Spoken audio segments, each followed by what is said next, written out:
a quick little introduction. So Jessica and I met at EXPCon, and when you just meet one of those people and you just have a fast connection, I really felt just that kind of immediate trust for her. I love how she's built her business. She is a servant leader, and she really does just want to give and attract and provide value for people. Hey, Jen. And so I know she's been doing events, and she's been doing them at a really high level, but I also love her fearlessness because she just kind of jumped in. And so I was like, girl, we're meant to be friends and a community together. So I'm super thankful to know her.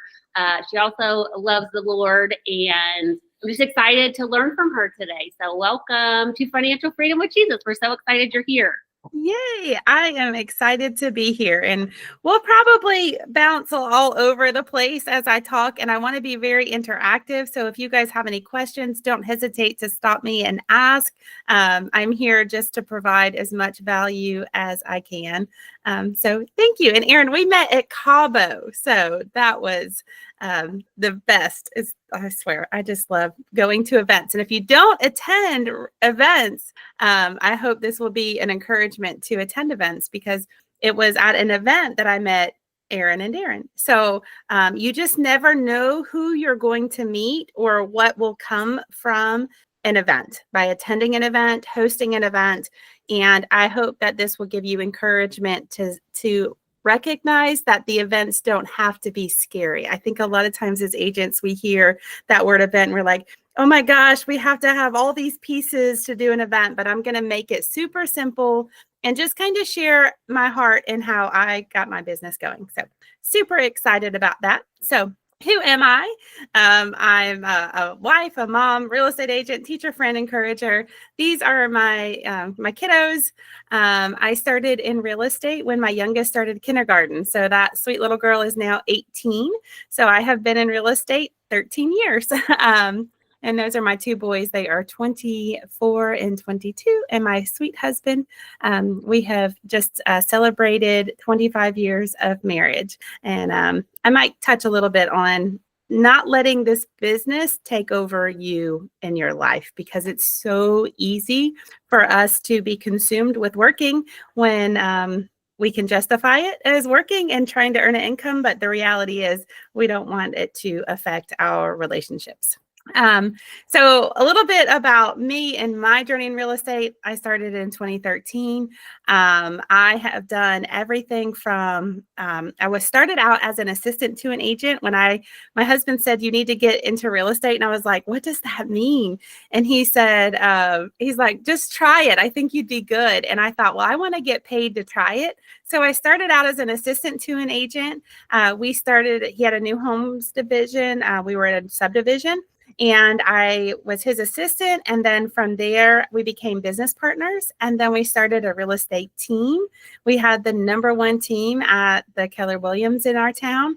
And then in true real estate fashion, we started our own brokerage. I think that a lot of times agents are kind of told that the pathway to freedom or the pathway to success in real estate is to start a team and then potentially start a brokerage. And I will say that's not always the case. And I would be amiss if I didn't say that running that brokerage was really hard, a lot harder than I thought it would be. And it put a ton of strain on myself individually, and put a ton of strain on my marriage. And thankfully, we were able to overcome that. And at this point, I am just an independent producing agent. But I don't say that as I am an independent producing agent, and I love where my journey has taken me. It took a while for me to get here and to be confident in that decision of being here. So if you're struggling with how do you scale your business, it doesn't always mean grow a team, start a brokerage, those types of things. You can be very profitable and content being just a single independent producing agent. And that's where I am now. So I wanted to start with some statistics as to why we need to be focused on our sphere of influence. I think so many times in real estate as agents, we want to get that next quick deal, and that includes paying for leads. And when you're paying for leads, you're missing out on, to me, the most profitable and easiest business, which is our sphere of influence. So I pulled this from the National Association of Realtors 2024 guide. It's several $100s, but as National Association of Realtor members, you get it for free. And I encourage you guys to go find this data. But if you look at this, how did the buyer find their real estate agent? 40% of all buyers were referred to an agent by their friend or relative. 17% used an agent they previously used. And if you look at the third one, inquired about a specific property viewed online, that was 7%. A website, 6%. Okay, so those numbers are so low. So what I want to prove or show you all is that 40% of all buyers figured out who to use by talking to somebody. And so when we are staying top of mind with people, we are going to be those people that people are going to reach out to do business. So same thing on the selling side. 38% of all sellers were found. So we're at 40%, 38% of all of the sellers. 28% used one that was their previous agent. So just a reminder, let's stay top of mind with our people, our previous customers and clients, and our friends in our sphere of influence. So it's so important for us to stay top of mind. If you look at the website, I mean, well, that's 4%. I pulled some statistics, and you guys can pull them, but Zillow sold however many millions, or potentially, I wish I could rattle off the number, but I can't. But however many leads Zillow sold last year, and there were only about 4 million transactions in the United States. So like there's huge discrepancy in the amount of paid leads that are being sold to agents versus we don't have to do that. Like, let's figure out a way to stay top of mind within our database. So here's kind of my numbers. 42 of my 52 transactions last year came from my sphere of influence. My database is 250 core contacts. So if you don't have 250 people in your core database, my encouragement is to try to get there. When people ask me, what CRM do you use? You guys, I don't use a CRM. I use a Google Sheet. It works for me because I get a quick visual of my database at any given time. If you are a CRM junkie, go for it. Dig into there. But to me, it's a distraction. I don't have time to learn it. Would it be more effective? Possibly, but it works for me to just do a Google Sheet. And so if you are, struggling with what CRM do I use and how do I engage with it? What do I put in there? Start with a Google Sheet. Name, phone number. That's primarily what I have. If I know their addresses, I'll pop them in there.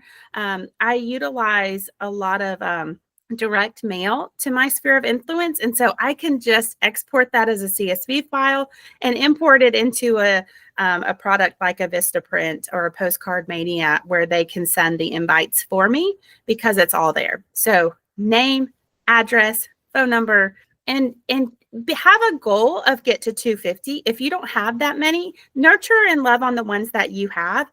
If you are trying to get to 250, look up. A lot of times people don't even recognize who all is in their sphere of influence. So my encouragement is to look up. I recently sold my doctor's house. Okay. I don't have my doctor on my database, but it came up during our exam, and it was funny. She couldn't figure out how to attach some bank statements to an email for the lender. And she was like, can you please help me? She's like, I hate for you to have to look at all my, my financial documents. And I'm like, you see me without clothes on. Like, I don't think about this any more than you don't think about that when I see you. But I never thought to add my doctor to my database, right? So I want you guys to kind of take time to look up and think, like, who else can I add to that database? Because it's going to be people that you're already in relationship with. And if you're still struggling, like, think about any of your hobbies. Are you into pickleball? Are those people on your database? Are you going to church? Are you going to a small group? Put those people on your database and don't put them Don't think that you're going to be calling them, are you looking to buy, sell, or invest in real estate? No, that's not what we're going to be doing with this database. We are going to be inviting them to create genuine relationships. Okay. So look up, add to your database, have a goal of 250. But if your first goal is 25, set that first goal, celebrate that win when you get those 25.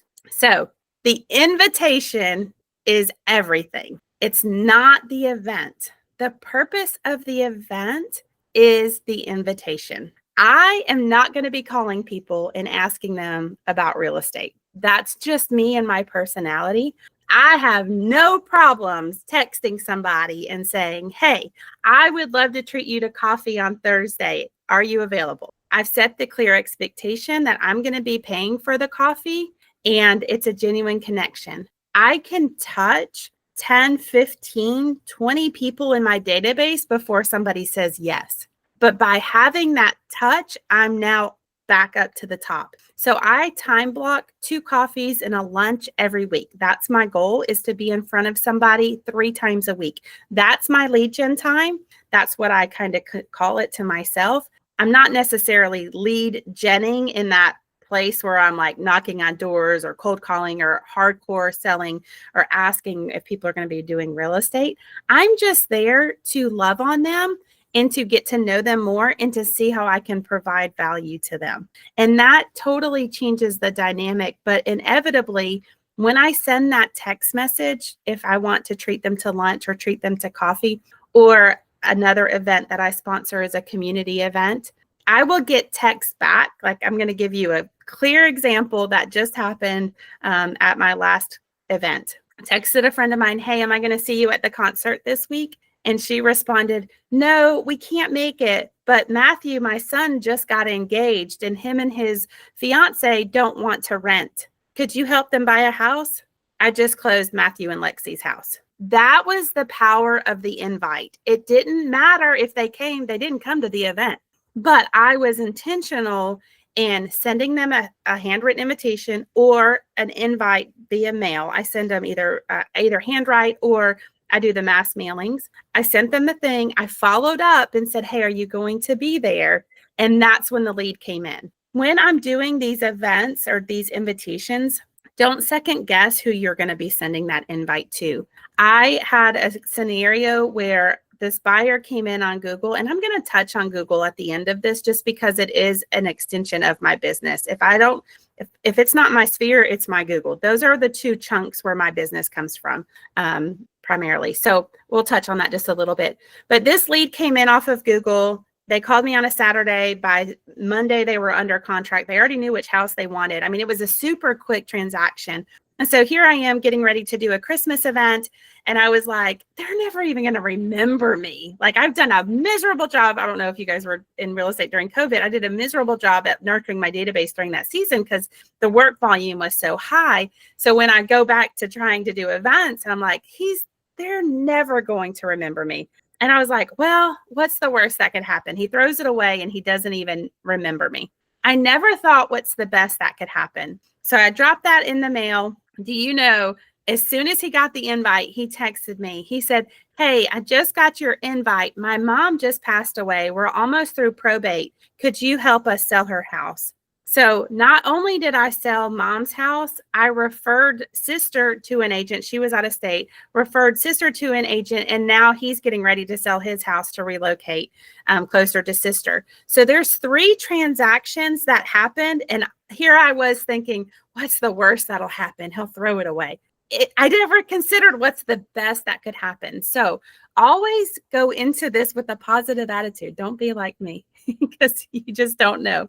But I utilize coffees, lunches, and community events. That's the pillar of my business. And when I'm talking about these community events, these are free community events that my community puts on.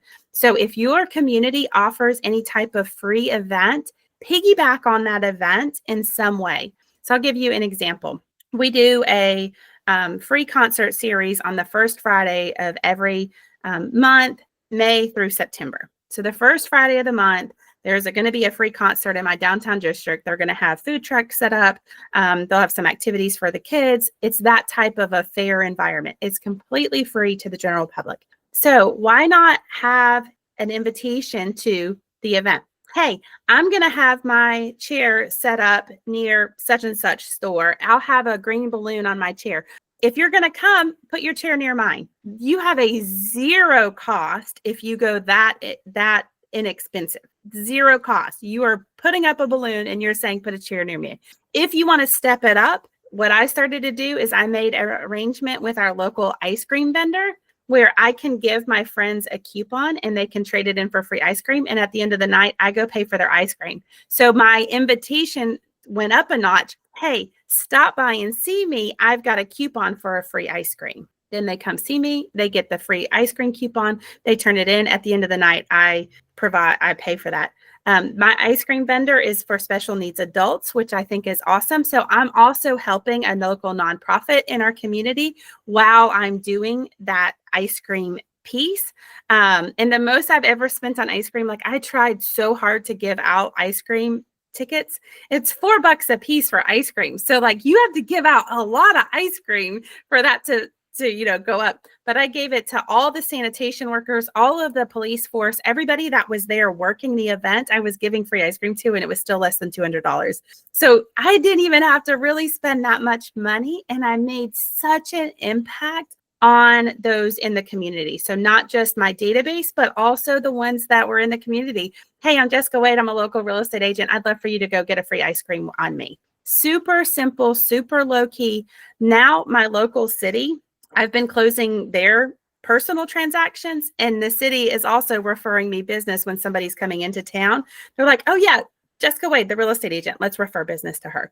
So take that thought of, I need the venue, I need the caterer, I need to have the bounce house, I need to have the giveaways, I need all of that. Like take that weight off of your shoulders and see if there's something you could piggyback on in your community, but then also take it super low and do one-on-one events. Do the coffees, do the casual lunches.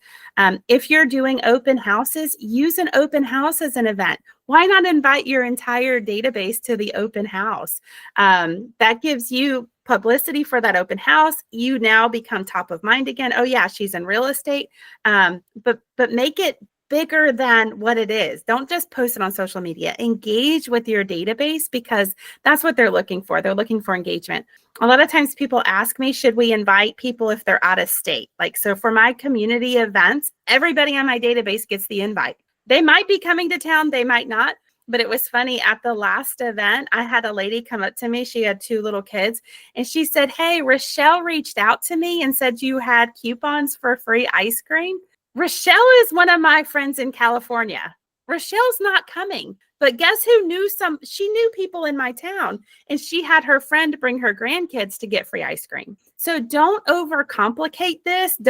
Again, it's not what's the worst that could happen. It's what's the best that can happen. Rochelle just sent her friend to come find me for a free ice cream. So pretty cool. Here's my again, CRM. I think so many times when I'm talking with agents, they use CRM as the excuse. No, we're not using the CRM as the excuse. Write it down on a notepad if you want to. Build your A-list, track what matters. These are just some general things. The secret ingredient is consistency over attendance. So do not be discouraged if nobody shows up for the event. The purpose is not the event. It's to have a continuous touch point to your database. The invitation itself is the marketing. Whether people attend or not is secondary. So I've said that a lot, but I just really want to really reiterate that it's not the event itself. It's the consistency of you reaching out. So I'm fortunate enough that my town has these 5 concerts every summer. That's my high level touch point. They're getting an paper invite a couple weeks before the first concert. They're getting me reaching out, phone calls, texts, hey, come, those types of things. I also sponsor or I'm help with a Christmas event. So I've got an event coming up in a couple weeks in December. I'm in Gainesville, Georgia. So we are the chicken capital of the world. If you guys want to know that, that's a hot topic. We have the lighting of the chicken coming up November the 22nd. And so I'm going to be at that event. I have taken it from those free things where I said, come put your chair near mine, elevated it by come see me and I'll give you free ice cream. I've elevated it now where I am a sponsor at the event. So the city allows me to put up a table in a tent and I can interact with the crowd in that way. But again, the purpose of my event is to nurture my sphere of influence and to get them to come.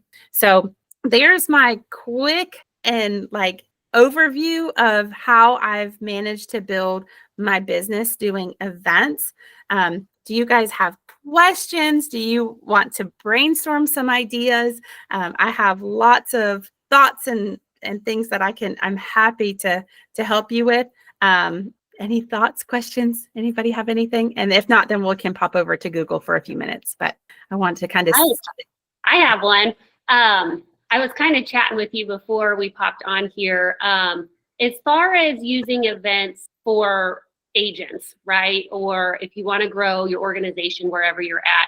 I know you've been having a lot of success with your AHA events. And I know some of the ladies on here are interested in that. I'm specifically interested in trying to launch a faith-based women's group in real estate, but I've never done events. I love your no CRM. I was never a CRM person, or if you use it at a high level, that's great. I just think you have to stay in touch with your people. And so I was just curious if you have a minute, if you could kind of how have you started that other arm? Yes. So that arm, the first one I did, again, we're not thinking about attendance. Okay. So I just want to encourage you all, if that first one has low attendance, don't let it be a discouragement. So the very first one that I did, I had a lender come and be the speaker. I got a room in town and I was like, we're going to do this. Invited all these agents. I had one agent show up. Okay. One, I had a travel agent friend show up. I had the home inspector's assistant. I had the lender and I had myself. And that was it. And here I got all these, deli trays, Publix, all the things. And I could have let that get into my mind. And I would be lying if I said I didn't let it get into my mind, but I knew this would work. I knew I had grown my production business utilizing events. Why couldn't I utilize it in this space and really have an impact on agents? So I did that first one and I took about a month off and I was like, okay, let's regroup. How am I going to do this? And I found a free space in town. I was like, okay, we're going to try the free space and I'm going to bring somebody in that talks about AI. I was like, that's a hot topic. People are going to come. I had about 10-ish come to that one. I was like, oh, this is awesome. Look, 10 people showed up, but I didn't have the next one planned. And so consistency is so important when you're doing these events. And then when I met with this venue, because it was a free room, they didn't have a consistent schedule for me. So I was like, okay, let's go all in. So I found a community room, $250 a meeting, has the AV equipment. And I thought, I'm going to commit. I committed to 1 year. I went to them. I picked the dates for 1 year. I'm the third Monday of the month, except for November and December-ish. There's a couple of Mondays that I have to adjust, but I did 1 year, committed, $250 a meeting, 9:30 to 11. I have the room from 8 to 12. And so my event's 9:30 to 11, but I have enough beginning and end time to do that. And I was like, here we go. We're all in. So what I did, consistency. It was the third Monday of the month. I started to brand it. I started to invite. I was roughly averaging about 15 to 20 agents per one of these meetings. And I was able to do a big event. So that was like stepping way outside. I celebrated 2 years of the event in September this year. So I've just been doing it for 2 years. But I did the bigger one. I had 160 agents come to the big one. That was huge. Now my monthly ones, I'm averaging I had 56 is my highest attendance at my monthly one. And my room seats 52.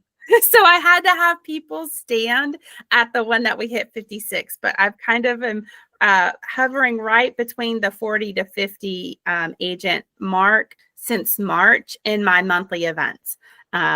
So it was just being consistent. I went from one agent at the first one to 160 at the big one to 40 to 50 consistently month after month. So took a lot of determination and commitment. But at this point, the agents, I've created a name for myself in the community, and I have vendors lined up to want to support me. So I have a breakfast sponsor, I have a room sponsor. So I'm only out my time when I'm putting these together. So it's pretty much has gotten to the point where it's a zero-based event. Utilize your lenders, utilize your partners on any event. I'm doing, even at my community concert events, I would get the lender to donate a TV because that's a big showy item. So one month we did a TV, one month we did a Blackstone grill. So I get my lender to donate this stuff, and then I can get registrations, and then I can add those to my database. But I'm not really there to get the community to come in. I'm there to invite my sphere to come in. Like the lenders are right. They're looking to build their databases. So that's kind of a side note, but I'm there to grow or to communicate with my sphere, if that makes sense. So do you have questions about that, Erin, about how I've utilized the monthly events to grow the agent database? Well, I guess specifically like thinking, because I know Jen used to own a brokerage. We used to own a brokerage. We've all done the own a brokerage thing. So I used to teach our monthly team meetings. And so is it just like monthly team meeting topics? Like, are you bringing in an appraiser? Are you talking about AI? Are you bringing in a person for social? Or is there something different that you're doing that you feel like has your attendance going from one to that consistent 40 or 50 group? I would just be curious on and how far ahead do you have the speakers lined up? So, because I'm guessing it would be important, right, to know I can't make next month, but I'm really excited to learn about investing, or I'm really excited to learn about this. So I got to make sure that I don't double book myself. Yeah, I'm going to pull, I'm going to show you guys where you can pull that information. I'm sorry. I just launched my my event. I don't know how to find it fast. Goodness gracious, where is it? This is not good. I'm trying to see my if you go to find my profile, there's a way you can look and see everything that I've done. Here's my profile. Okay, I found it. So if you go find my profile, and down here it has events. And you can click on past events, and this is going to show you all of the ones that I've had. So this was October, systemize your day, taking back control as your time as a real estate agent. So that I taught that one. I did a special event. I had Russ Wagon come in, and he did a special event. This one was really good. The back to school, I did it. I had to do it twice because we had such a great turnout, but I did back to school real estate, the things they never taught you, but you need to know. So I did that twice, and I had we're in Georgia, we're a closing attorney state. So I had 2 closing attorneys and a reverse mortgage specialist. And we talked about those unique things that come up in real estate that are a little bit unique, probate, easements, things that are just kind of, I don't know. It was just unique. But if you click on any of these, you can kind of see what all we talked about. These are really good to do if you do a lead gen panel. Lead gen panels seem to really get a good attendance. This was my highest attended one. This is when we had the 56 people. Let's see if there's a way you can see all of it, and you guys can read about who all I had here. But lead gen like a pro, what's working. And so I talked about events in my sphere of influence. Tristan, he does door knocking and cold calling. And then I had Nick, who he does do the paid leads. He's in a unique area and does a really good job with Zillow leads. And then Sarah Maslowski, if I'm saying her name, you guys are probably going to have her come up on your phones. She does an amazing job with YouTube in our local area. So go find my profile and just kind of click around and see which ones are working. I will tell you, we've done a really good job. I mean, I feel like they've worked. I don't know, but you can kind of get an idea. They are not team meetings at all. I don't feel like I'm doing a team meeting type setup. My sponsors get 2 minutes to talk. So, and it's a very meat and potatoes type class. It's from 9:30 to 11, but I do 9:30 to 9:50 as open networking and breakfast. So we have breakfast at every time. While breakfast is going on, I've got a slideshow that shares about me, shares about my vision for the group, and then it has sample networking questions. And so I will refer to the people. I'm like, hey, while you're waiting for us to get started, grab a question, find a friend, start a connection. And so I'm encouraging the room to be engaging. So that's 9:30 to 9:50. At 9:50, I let the two sponsors, I've got the room sponsor and the breakfast sponsor. The room sponsor is paid for the full year. So it's an attorney. So it's the same one every time.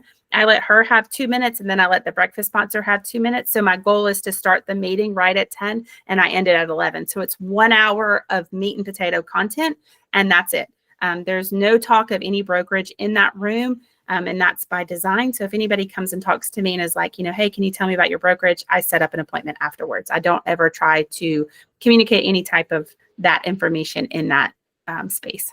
So yeah, you'll have to go look at all these. There were some good ones. Probate stuff. I don't know if you guys do the probates, land, how to sell land. Like all of these are very things that I struggle with. This was a good one, how to handle the golden years. So I had a reverse mortgage specialist and a Medicare specialist and a health insurance. And so and I've got my SRES designation. So I spoke from that standpoint, and then we got all of them to talk. So just high content packed into a small period of time. Anybody have any questions about this? Super helpful. Thank you for sharing that. Yes. Yeah. Go find me on there. Yes. Jen, you got a question? No, that was a clap.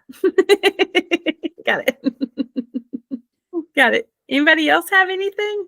I could speak on this topic forever, but I don't want you guys to get discouraged. I want you to be encouraged to go start something, because you never know where it will take you. I would have never guessed. I mean, to know that I've done 37 events now, and I've got 76 people following me on Eventbrite. I didn't even know what an Eventbrite profile was. So, to just go from there to here in 2 years, when I post an event now, I probably get between 10 and 15 registrations right away, as soon as it hits Eventbrite. And so that's the thing, is you have to be consistent. So if you look, and I'm about to change my branding. I hate that. But if you look, my branding is all very the same. I use Eventbrite every time. Eventbrite is free for us to use up to, they have, I think it's 200 people registrations now. So you're not going to do that if you're doing these smaller events. Everything is very consistent. So the consistency and the repetition is what has paid off in this space. And it's also is what's paid off in my production. So I'll show you guys my, my hyper local. So this is a very hyper local Facebook group. And I almost say, go ahead and do one. I'm thinking about doing more. I don't know, doing other, but Hall County is my community. We're a suburb of Atlanta. We're about an hour north of Atlanta. So it's a pretty small area. I would have never guessed in a million years that I would have 861 members in a Facebook group here. My only commitment to the group was that I would post every Wednesday. So it's Wednesday Wisdom by Jessica. I created, guys, basic here, right? This was my first graphic I created. Wednesday Wisdom by Jessica Wade, realtor with a hashtag Hall County real estate agent. This is a private Facebook group. You have to give me your license number to get in here.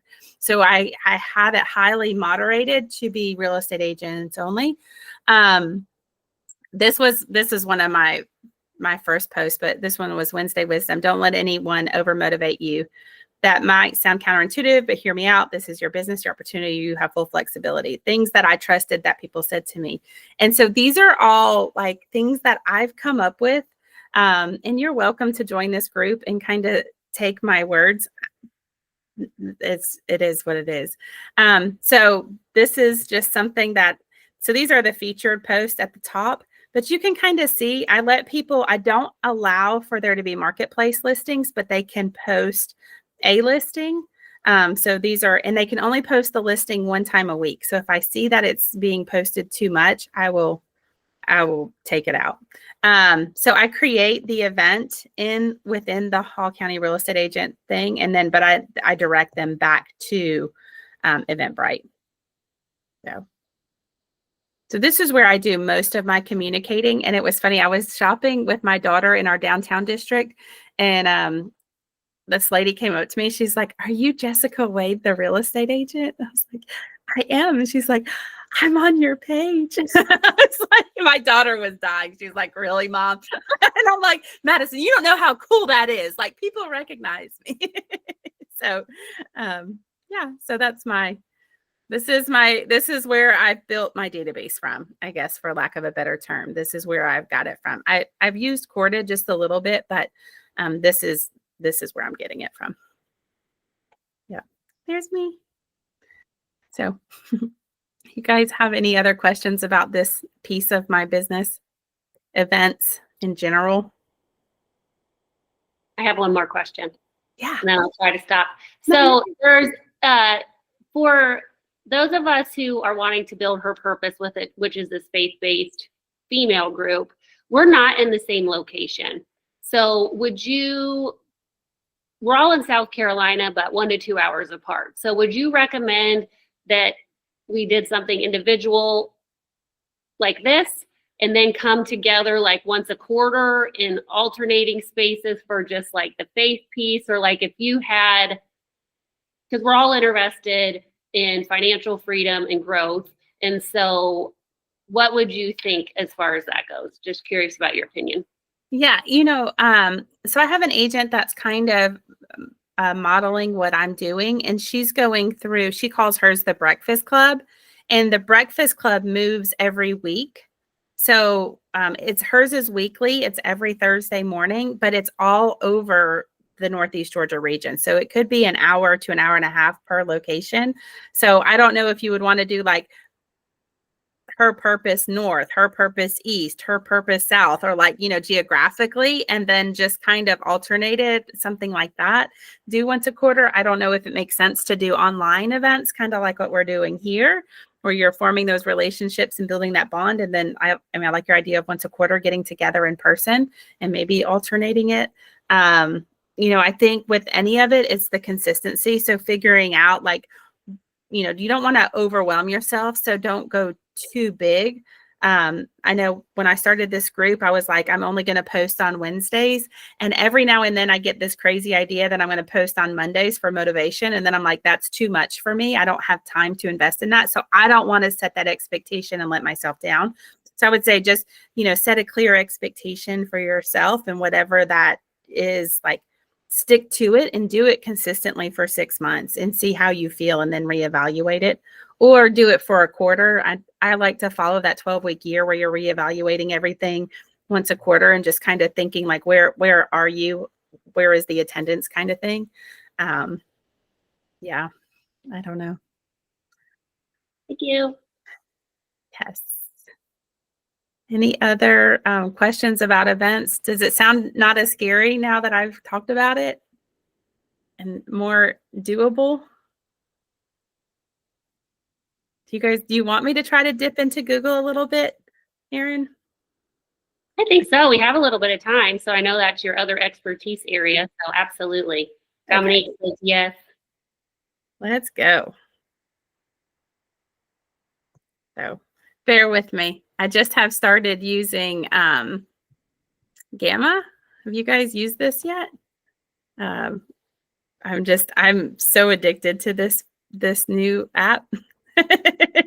Or this new thing. Like, I gave it some information and it created this slideshow for me. And I was like, that's the coolest thing ever. The AI is totally my thing. Okay, so we're going to go into some Google. So Google is my cherry on top.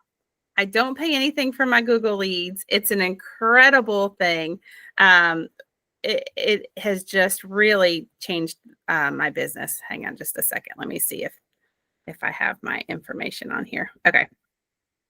I don't. This I just bragged about something. It doesn't have what I'm looking for on here. So let me pop over and I'm just going to show you my Google page.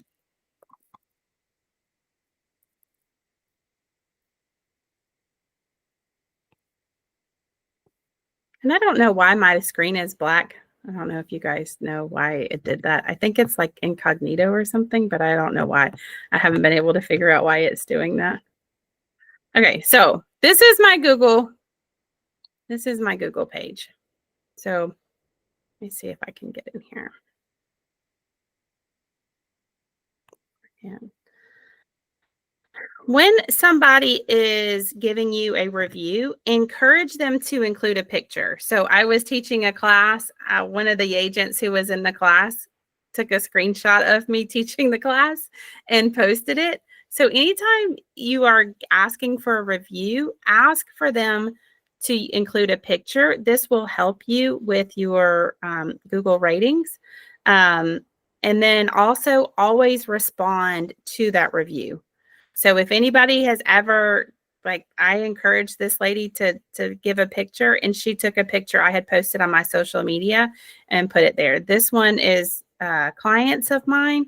Again, I prompted them, hey, could you give me a Google review and use a picture?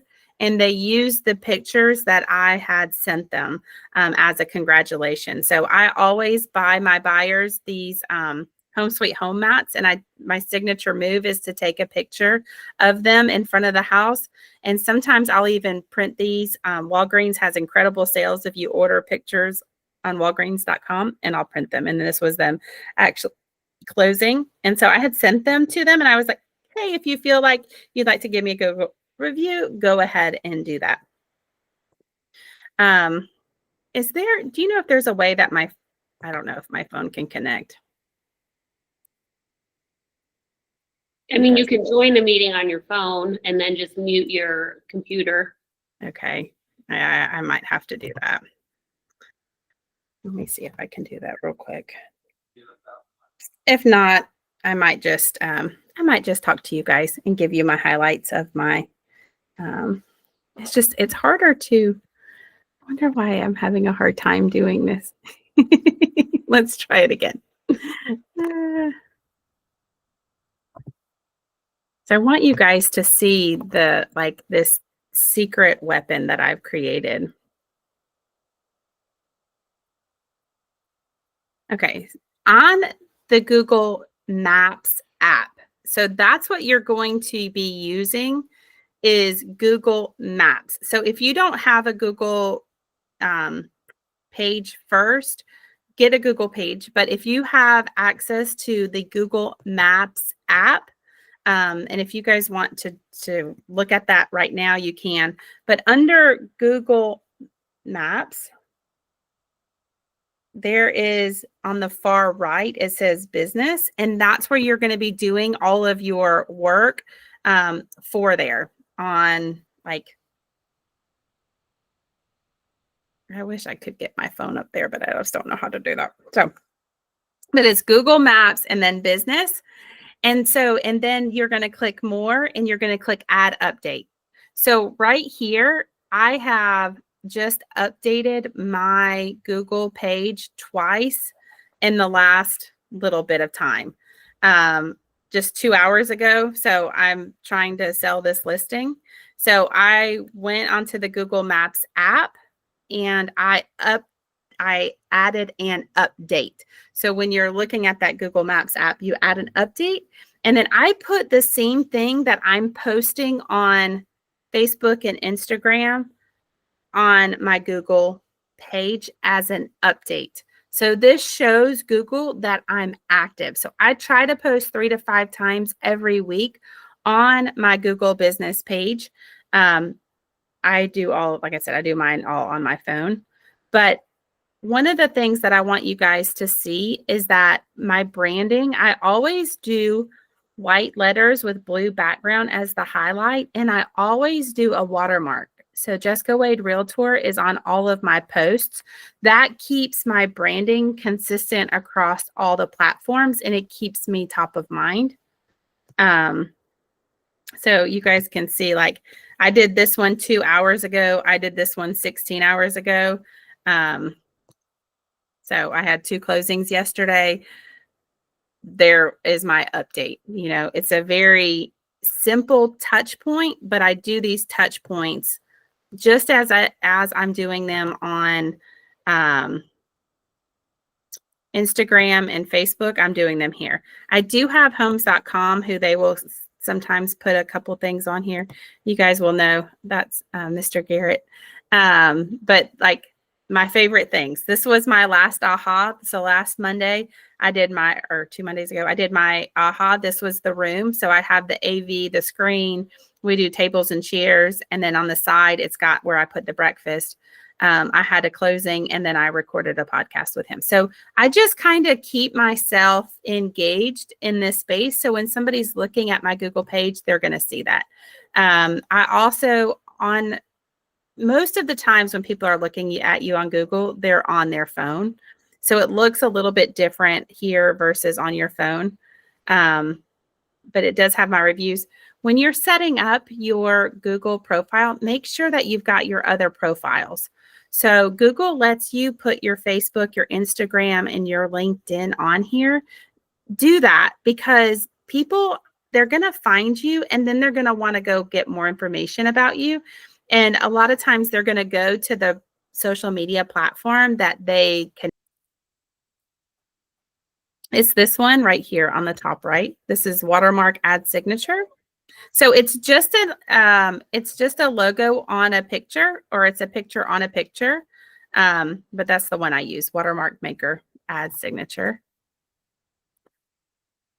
And so anytime I'm posting, so just so you guys can see that again, anytime I'm posting, I have that there. And then once I have that, it's easily branded. So when I'm going to a restaurant and I'm giving a review, I'm watermarking it Jessica Wade Realtor. And so it's harder. Like I said, it's going to be harder with me not on my phone, but let me see if we can. Let's see, cook out Oakwood. So people will go to my, let's see. It's so funny. I will have my sphere of influence will find my reviews, and they're like, oh my gosh, how did you do that? I gave Cookout a review a while back, but people, like so many of my friends have sent that review to me, but it's got my watermark on it. If I was doing it from my phone, it would be hyperlocal. But anyways, when I give the review for the people who are for restaurants, especially our smaller locally owned restaurants, people, when you give that review, they're like, oh my gosh, thank you so much for giving that review. Oh, what is that? Oh, it's transcribing me. It's live captions. I didn't see that before. And so I taught this to a group of agents. She went to her local restaurant. She took a picture of her meal, posted it. Before she even got done with that meal, the owner of the restaurant came and found her and was like, thank you so much for giving me that review. So when you watermark that review, you're reinforcing yourself as a realtor. And you're not only will that owner see it, but your sphere of influence will see it. So I can't tell you how many times my reviews have gotten screenshot and sent to me. They're like, I just saw your review at Cookout. I didn't know you liked watermelon milkshakes. Or I just saw our local Waffle House. I reviewed the hash browns and I got 45,000 views on that. Not that I'm going to generate business, but I'm staying top of mind with my sphere, because when they're looking at that Waffle House or they're looking at that restaurant and they see that review, it's like, oh, look, Jessica's been here before. So it's another top of mind thing. And Google has just boosted my page tremendously. I just closed deal number 14 from Google with no paid ad spend. And it's quick leads. They come in on a weekend. I have them under contract by the following week. Every one of them has been that. This was 3 whole topics in 1 hour. And so it was super wonderful. And Yes, thank you so much. I will get you this recording so you can have it for yourself. And I'm excited to get down. I'm going to come to one of your AHA meetings for sure. And just gave me a ton to think about. I'm sure everybody else too. So Yes. Awesome. Awesome. Well, find me on the socials. I'm an open book. I'm happy to chat